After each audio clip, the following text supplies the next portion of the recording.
La médium del periódico 3, La rebelión de las brujas. Capítulo 14. A la caza de Juana de Arco. ¿Ahora, maestro?, le preguntó la muchacha Damó, impaciente. Aún no, Daniel, y le advierte.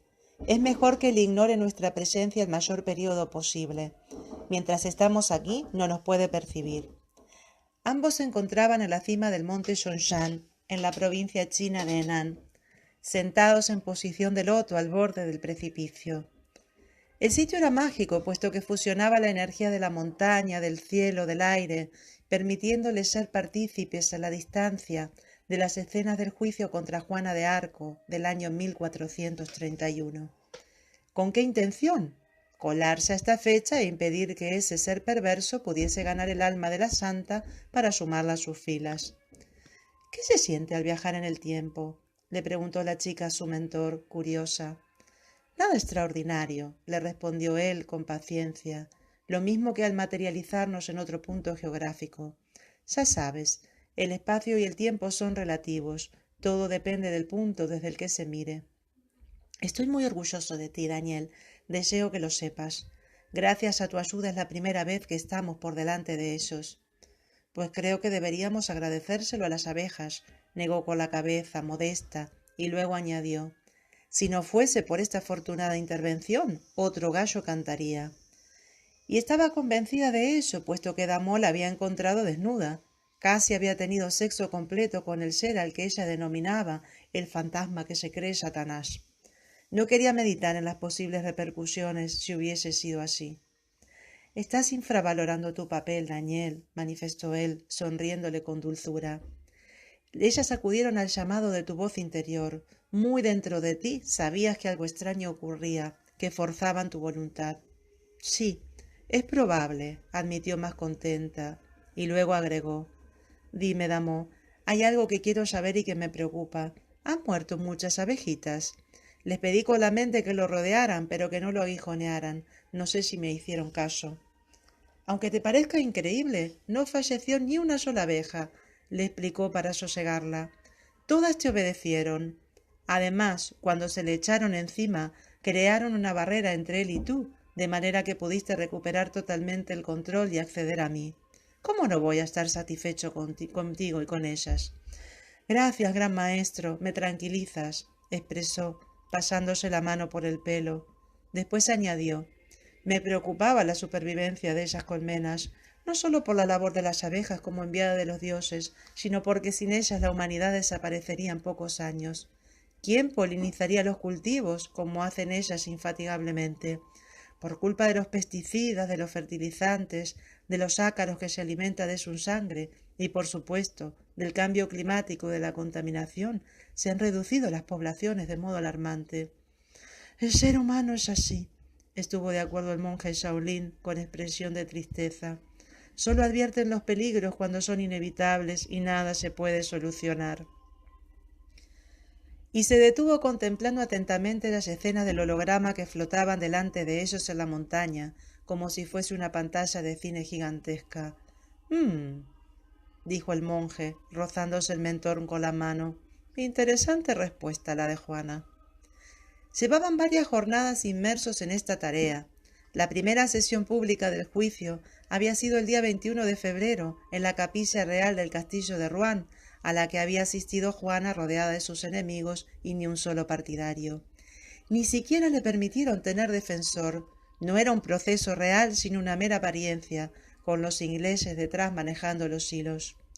Luego las sesiones tuvieron lugar en la Chambre de Parlement y tuvieron que hacer un alto durante varios días porque la Pucelle se encontraba muy enferma y no deseaban que muriese de muerte natural, sino quemada. Una vez terminada la primera parte del interrogatorio el 3 de marzo, durante los 6 días siguientes, los jueces estuvieron estudiando sobre qué interrogantes debían seguir ahondando para condenarla. A partir del 10 de marzo, reiniciaron los interrogatorios 1 o 2 veces al día en la prisión, con ella encadenada. ¿Qué habéis hecho con vuestra mandrágora de don Remy, vuestro pueblo? Le preguntaba Pierre Cauchon, obispo de Beauvais, que odiaba a Juana, porque gracias a ella el espíritu francés revivía en la guerra de los 100 años, y él había optado por servir a los ingleses, que le pagaban muy bien. No tenía ninguna mandrágora. No sé de qué me habláis. Nunca la he tenido, le respondía ella con calma, hablando pausadamente. Sí he oído que en el pueblo, encima de un nogal, había una, pero nunca supe dónde. Me habían dicho que poseer una mandrágora era algo muy malo y peligroso, pero no sé por qué. Los ancianos decían que traía dinero, pero mis voces jamás me hablaron de ella. ¿Qué relación teníais con el arbre de Dams, también llamado el árbol de las hadas o le Beaumais? La interrogaba a continuación con voz estentórea y mirada acusatoria. Ninguna relación en especial. Era un árbol, un haya, que se encontraba cerca de la fuente, le explicaba la chica, tranquila. Lo había oído contar y también había visto con mis propios ojos que las personas con fiebres iban a beber de las aguas de esa fuente, pero no sabría deciros si hubo alguna curación. También había oído que los enfermos, cuando habían recobrado la salud, se habían levantado e ido al árbol en cuestión. También contaban los ancianos, aunque no los más jóvenes, que las hadas se reunían allí para conversar. Mi propia madrina, la mujer del alcalde, era una mujer modesta que nada tenía de adivina ni de bruja, y me había contado que había visto hadas allí, pero yo no sé si eso era o no verdad. Que yo supiese, nunca había visto hadas alrededor del árbol, aunque no sabría si las había visto en otra parte. Lo que sí sé es que las chicas le colgaban guirnaldas en las ramas y yo misma las he colgado con mis amigas y algunas veces las dejábamos colgando y otras las volvíamos a llevar. Desde que las voces me dijeron que tendría que ir a luchar por Francia, participé lo menos posible en todos esos juegos y entretenimientos y desde los 13 años no recuerdo haber bailado cerca del árbol. Podía ser que antes hubiese bailado con otros niños, pero incluso entonces más bien cantaba que bailaba. El obispo la miraba con la sentencia condenatoria en el rostro, antes de volver a preguntar: ¿Cómo fue la primera vez que escuchasteis las voces? Estaba en mi 13º año cuando Dios envió una voz para guiarme. Al principio me asusté mucho. La voz vino hacia la hora del mediodía, en verano, en el huerto de mi padre. Yo había ayunado el día anterior. Oí la voz a mi derecha, en dirección a la iglesia. Rara vez la oigo sin ver una luz. Esa luz siempre aparece en el lado del que viene la voz. ¿Cómo reconocisteis finalmente la identidad del que os hablaba? Cuando hube visto el primer extraño visitante varias veces, me di cuenta de que no podía ser otro que San Miguel. ¿Cómo decidisteis finalmente su identidad? Le exigía la respuesta al obispo, con una obvia actitud de superioridad. Al fin lo reconocí porque hablaba el lenguaje de los ángeles. ¿Cómo sabía que era el lenguaje de los ángeles? Es algo que había pensado desde muy al principio de los acontecimientos y que siempre me sentía inclinada a pensarlo. Acabé estando del todo convencida. Si no lo estuve al principio es porque no era más que una niña y estaba alarmada, pero después él, San Miguel, me enseñó y me mostró tantas cosas que estuve segura de que no era el enemigo disfrazado de ángel. No era el demonio. Hubiese sabido enseguida si era San Miguel o algo hecho a semejanza suya. Al principio el arcángel no era demasiado preciso en sus indicaciones. Me decía que tenía que ser una buena chica y que Dios me ayudaría. Luego me dijo que tenía que ir a buscar al rey de Francia, diciéndome que Santa Catalina y Santa Margarita se me presentarían más adelante y que tenía que obedecer sus instrucciones, puesto que serían enviadas por orden de nuestro Señor. Nunca le dije una palabra de esto a nadie al principio. ¿Los abrazaba por el cuello o por las partes inferiores? Le preguntaba Cauchon con una mirada irónica. Lo veía con sus ojos corporales y lloraba cuando se iban porque deseaba que me llevasen con ellos. Llegaban siempre acompañados por la nube de luz celestial. Podía tocarlos y abrazarlos. Los abrazaba por las rodillas porque estaba arrodillada delante de ellos. Al abrazarlos sentíais el calor. No habría sido posible abrazarlos sin tocarlos y sentirlos. Me hablaban en francés, me llamaban Jean la Pucelle, fille de Dieu, olían bien, llevaban unas coronas muy bonitas. ¿San Miguel estaba desnudo? La interrogaba el obispo, incisivo. ¿Creéis que nuestro señor no tiene con qué vestirle? Cauchon refunfuñaba molesto y continuaba con las preguntas. ¿Cuándo oísteis la voz hablándoos por última vez? Ayer y hoy. ¿A qué hora la oísteis ayer? La oí 3 veces, una vez por la mañana, otra a la hora de las vísperas y la tercera vez al atardecer, a la hora del Ángelus. Muy a menudo la oigo más frecuentemente de lo que os digo. ¿Qué estabas haciendo cuando la oíste ayer por la mañana? Estaba durmiendo y la voz me despertó. ¿Os despertó tocándoos el brazo? Me despertó sin tocarme. ¿Estaba la voz en tu habitación? No lo sé. Estaba en el castillo. ¿No le disteis las gracias y os arrodillasteis? Sí. ¿Cómo lo sabéis? ¿Me hacéis vigilar en prisión? Le di las gracias, pero estaba sentada en la cama. Os han informado mal. Junté las manos y recé pidiéndole consejo. La voz me dijo que contestase a vuestras preguntas con valentía. ¿No os dijo la voz ciertas cosas antes de que rezaras? Sí, pero no las entendí todas. Mas cuando me desperté me dijo que contestase con valentía. ¿Os ha pedido la voz que contestéis íntegramente sobre todo lo que os podamos preguntar? No voy a contestar a eso. Y he tenido grandes revelaciones respecto al rey Carlos que no os voy a contar jamás. ¿Os ha prohibido la voz contar esas revelaciones? No he tenido instrucciones. Dadme 15 días y os contestaré. ¿Veis algo acompañando a las voces? No os lo voy a contar todo. No me está permitido. Y mi juramento no se refiere a eso. Van dichas santas, Santa Catalina y Santa Margarita, vestidas igual. No os diré nada más sobre ellas ahora. No me está permitido. Si no me creéis, id a Poitiers. ¿Son de la misma edad? No me está permitido decirlo. ¿Cuál de las dos se os apareció primero? Yo no las reconocí al momento. Antes sabía cuál se me había parecido primero, pero se me ha olvidado. Si me estuviese permitido decíroslo, lo haría con gusto. Está anotado en el registro de Poitiers. Leedlo allí. ¿Qué aspecto tenía San Miguel? No hay respuesta para vosotros sobre esto todavía. Aún no me está permitido decirlo. Quisiera que tuvieseis copia de ese libro de Poitiers. Estoy cansada de tantas preguntas. Me siento mal. Acabo de salir de una enfermedad que me estuvo al borde de la muerte. Tengo estos grilletes. No me dejáis un poco de paz. Las respuestas están allí, en Poitiers. Leedlas. ¿Cómo sabéis que son Santa Margarita y Santa Catalina las que os hablan? Ya os he dicho repetidas veces que son Santa Catalina y Santa Margarita. Creedme si queréis. ¿Las veis siempre con la misma ropa? Siempre las veo de la misma forma, con ricas coronas en la cabeza. Me está permitido por mi señor contar esto. No sé nada de sus vestidos. ¿En qué formas las veis? Les veo las caras. ¿Tienen pelo? Eso es bueno de saber. ¿Tienen el cabello largo y suelto?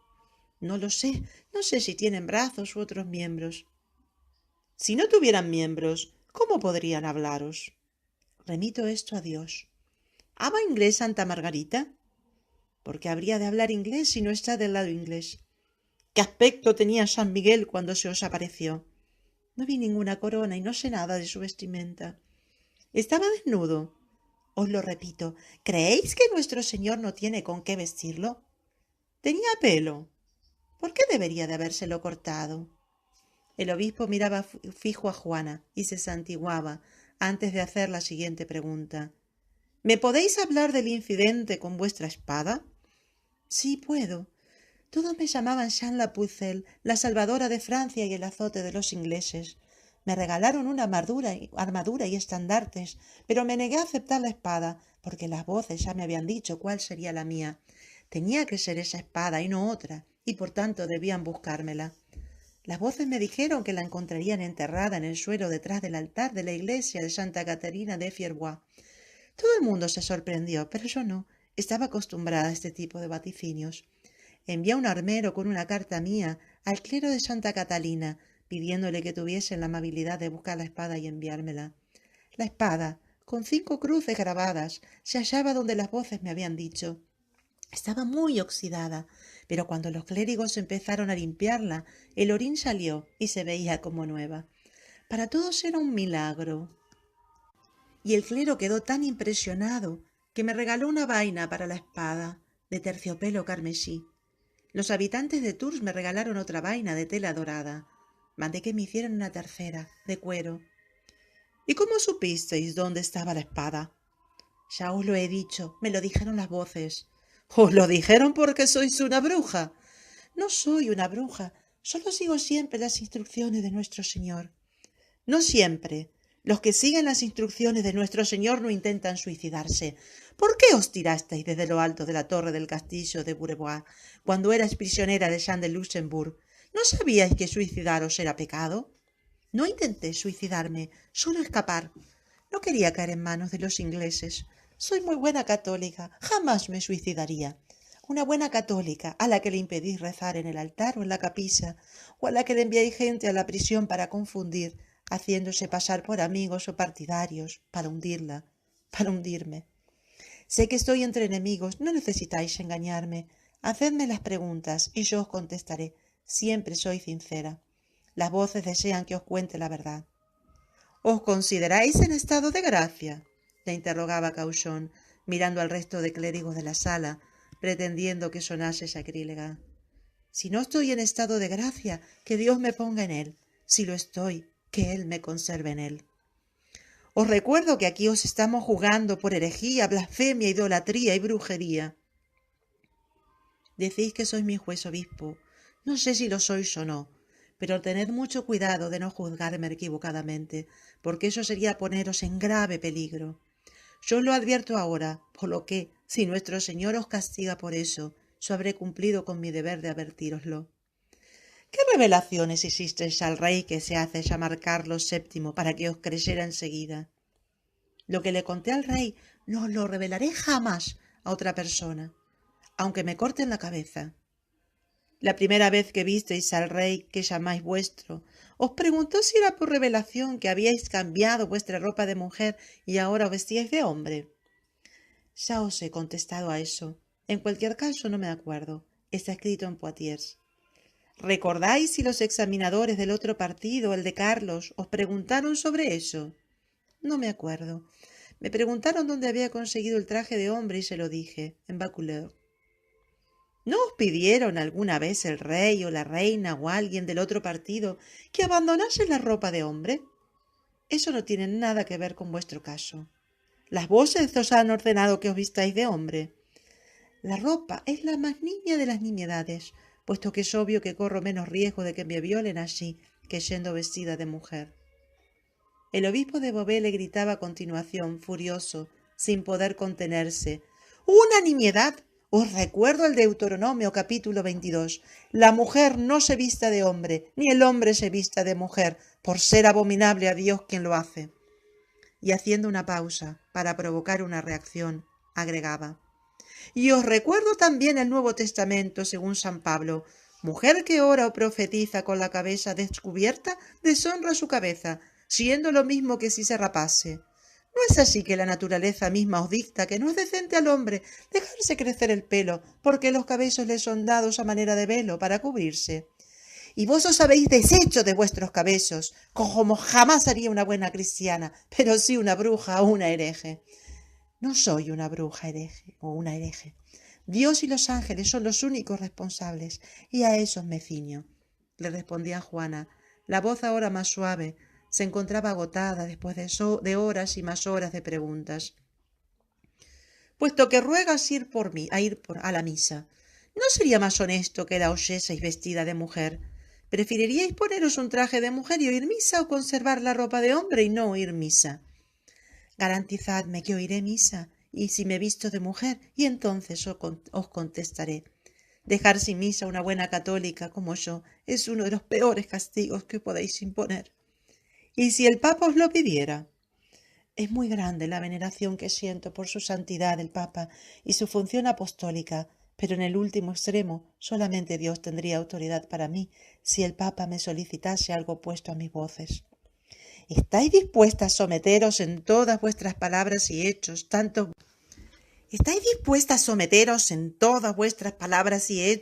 tanto buenos como malos, a la decisión de nuestra Santa Madre Iglesia? Yo amo a la Iglesia y la defendería con todas mis fuerzas para la fe cristiana. No es a mí a quien habría que impedir ir a la Iglesia o oír misa. ¿No os consideráis obligada a responder al Papa, vicario de Dios, toda la verdad sobre cualquier cosa que os preguntara en cuestiones de fe o que conciernen a vuestra conciencia? Llevadme ante él y contestaré todo lo que tenga que contestar. Lo que decís es herejía. Y Cauchon le advertía. Y si vos persistís en vuestra herejía, seréis quemada. Soy demoníaca, la servidora del diablo. No diré más sobre eso. Hago lo que me piden mis voces.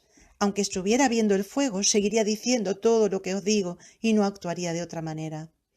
¿Vais a obedecer los dictados de la Iglesia en la tierra o seguiréis siendo la servidora del diablo? Obedecería a la Iglesia siempre y cuando no me ordenase lo imposible.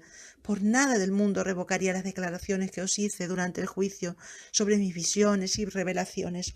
No obedeceré nunca, por nada del mundo, a la Iglesia en el caso de que me ordenase hacer algo contrario a los mandamientos de Dios que Dios me ha dado. Apelaré siempre a Dios si la Iglesia considerase mis revelaciones ilusorias, diabólicas, supersticiosas o malignas. Me sometería a la Iglesia militante, es decir, al Papa, a los cardenales, a los arzobispos, a los obispos y al resto de clero, pero Dios siempre está antes que todos ellos. En Tours, la reina de Sicilia, la suegra del rey Carlos, fue la encargada de hacerme un reconocimiento que fue incuestionable en cuanto a mi virginidad. Aquí también me lo habéis hecho.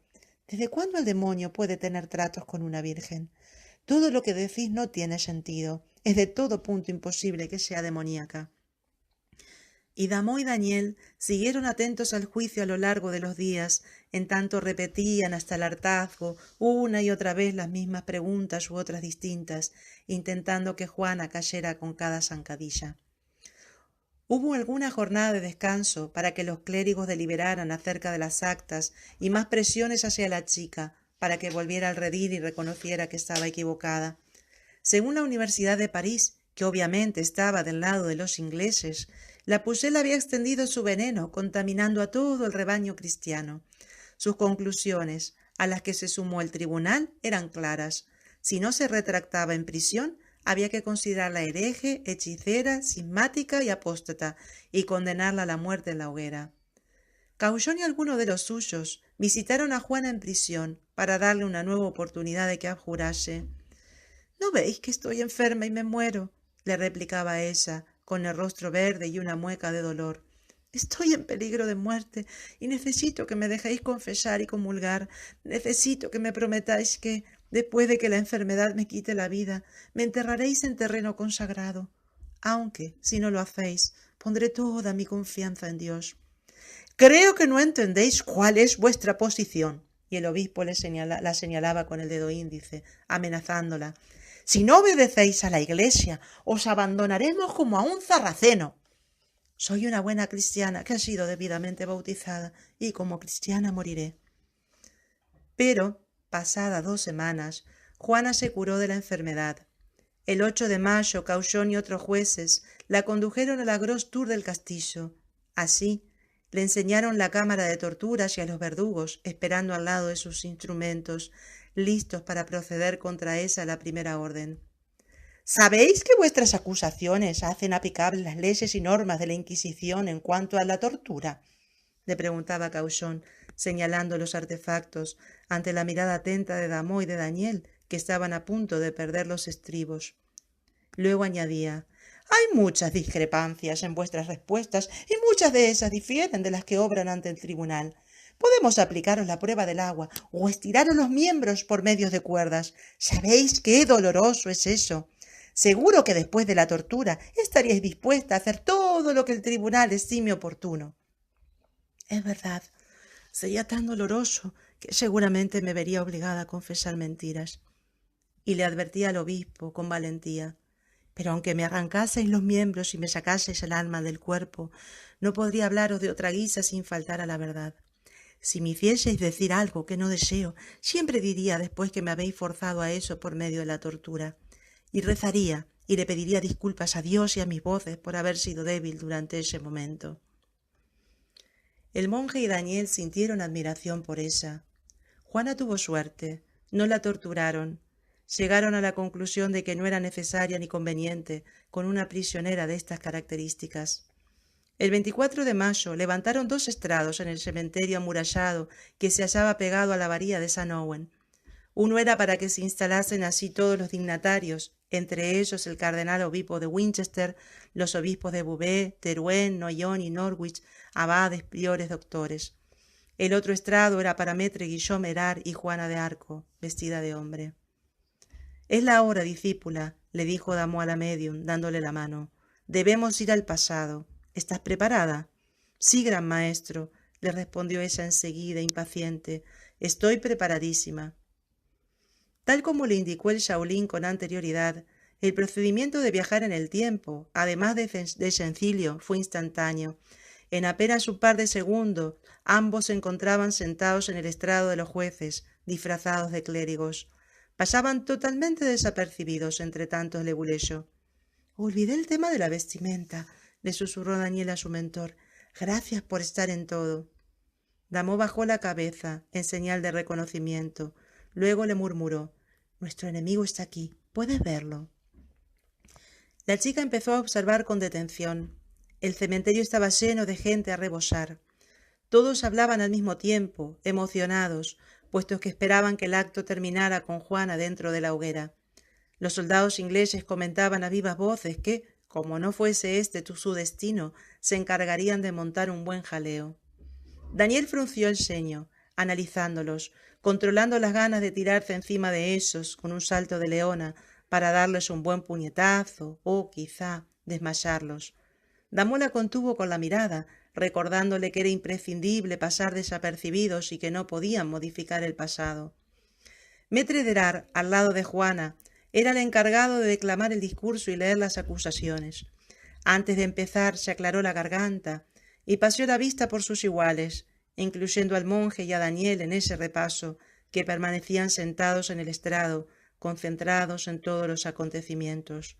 Sabían cuál había sido el desarrollo de los hechos históricos, pero no tenían idea de si el enemigo iba a alterarlos. Por esto con un ojo vivían todo el ceremonial y con el otro se hallaban pendientes del rival por el alma de Juana. Como el sarmiento no puede llevar fruto de sí mismo si no permaneciere en la cepa, comenzó Erard con voz grave, citando a San Juan. Todo católico tiene que morar en la viña de la Iglesia, plantada por Cristo a su derecha. ¡Ah, Francia! Se te ha injuriado mucho y Carlos, que se considera erróneamente tu rey y tu jefe, ha apoyado las palabras y los hechos de esta mujer inepta, infame y deshonrada, como hereje cismática que es. Y no solamente él, sino todo su clero, por el que ella ha sido examinada y no reprobada. Y amenazando a la joven con el dedo, le gritó, ante la euforia de los asistentes, que chillaban de alegría. «¡Os estoy hablando a vos, Juana! Y os estoy diciendo que al que llamáis vuestro rey también es un hereje y un cismático igual que vos». La Pucelle lo interrumpió, voceando como él. «Por mi fe me atrevo a decir y a jurar que el rey Carlos es el más noble de todos los cristianos, el que más ama a la fe y a la Iglesia, y no es como decís». Maître Guillaume Erard se dirigió hacia otro hombre, Massieu, pidiéndole. «Decidme que se calle». Daniel se sintió molesta con Juana al escuchar sus últimas palabras. No entendía el motivo de tanta fidelidad hacia el rey Carlos, una persona despreciable. Lo único que le interesaba a él era vivir una vida cómoda y disfrutar del lecho de su amante. Que gran parte de Francia cesara de pertenecer a los ingleses y volviera a manos de los franceses, o que estos últimos dejasen de estar divididos en dos grupos, borgoñones contra armagnacs, poco le importaba, con tal de que tuviese un mínimo de posesiones, algunos castillos donde descansar y satisfacer sus necesidades, y no pasar demasiadas privaciones. La guerra de los 100 años lo tenía sin cuidado, salvo que lo afectase en lo personal. Es más, la chica creía que Carlos fue mezquino con Juana desde el momento en el que la conoció. Trató de confundirla, poniendo a otro en su lugar, pero ella fue directa a él, sin dudar. Incluso lo tranquilizó acerca de su única obsesión, no ser hijo legítimo del anterior rey, un extremo que había dejado claro su propia madre en el Tratado de Troyes, convirtiéndolo en el hazmerreír de todos. Daniel recordaba esa escena de los libros de historia, cómo Juana le había dado la paz. «Sire», le dijo con voz segura, «si os cuento ciertas cosas tan secretas que solamente Dios y vos estáis enterados de ellas, ¿creéis que vengo enviada por Dios?» «Por favor, continuad», manifestó Carlos, apresurándola. «Sire, ¿recordáis el último día de todos los santos, cuando estando solo en vuestro oratorio de la capilla del castillo de Loches, pedisteis a Dios 3 cosas?» «Sí, lo recuerdo muy bien», le respondió él enseguida. ¿Hablasteis con alguien acerca de eso, con vuestro confesor u otra persona? No, jamás he hablado con alguien de esto, le contestó él, con gesto concentrado. La primera petición era que Dios tuviese a bien quitaros el valor en la cuestión de recobrar Francia, si no erais el verdadero heredero, de manera que dejaseis de ser la causa de la prolongación de una guerra que trae como consecuencia tanto sufrimiento. La segunda petición era que solamente vos fueseis castigado, o bien con la muerte, o bien con cualquier otra pena, si las adversidades y las tribulaciones que las pobres gentes de Francia llevan soportando desde hace tanto tiempo son debidas a vuestros propios pecados. La tercera petición era que el pueblo fuese perdonado y la ira de Dios aplacada, si los pecados del pueblo eran la causa de sus males. ¿Es todo esto cierto, Sire? Sí, todo esto es verdad, admitió él maravillado. Pero, a pesar de cómo se comportó Juana con él, Carlos destruyó el puente para evitar que la chica y sus soldados conquistasen París, a causa de que el duque de Borgoña le había pagado una buena suma para hacer una tregua. Una traición en toda regla, tal como le habían enseñado a Daniel sus profesores de la Universidad de Oxford. Y Carlos no dudó, tampoco, en dejar a Juana tirada a su suerte cuando fue capturada prisionera un año antes en Compiègne. No intentó ningún rescate, no ofreció dinero por ella ni intercambiar a Talbot y otros prisioneros ingleses importantes. Tampoco le pidió al arzobispo de Reims, la máxima autoridad, que inhabilitara a Pierre Cauchon, obispo de Beauvais, como traidor por elegir a los británicos. Simplemente se libró de ella. Muy pronto Daniel se dio cuenta de que cometió un error al permitirse llevar por sus pensamientos. Delante de ella y mirándola malicioso, mientras la señalaba con el dedo, estaba el fantasma que se creía Satanás dentro del cuerpo del obispo Cauchon, que era el que leía los cargos ahora. Por todas estas razones os declaramos excomulgada y herética y manifestamos que seréis entregada a la justicia secular como miembro de Satanás separado de la Iglesia, gritó él, mientras un suspiro colectivo dejaba en tensión a toda la concurrencia. Giró bruscamente luego y se encaminó hacia el otro lado de la tribuna. Una hoja flotaba en el aire y cayó sobre el hábito de monje de la médium, que estuvo a punto de salir disparada detrás de su enemigo. No lo hizo porque su mentor la contuvo cogiéndola del brazo. Era otra sopa de letras.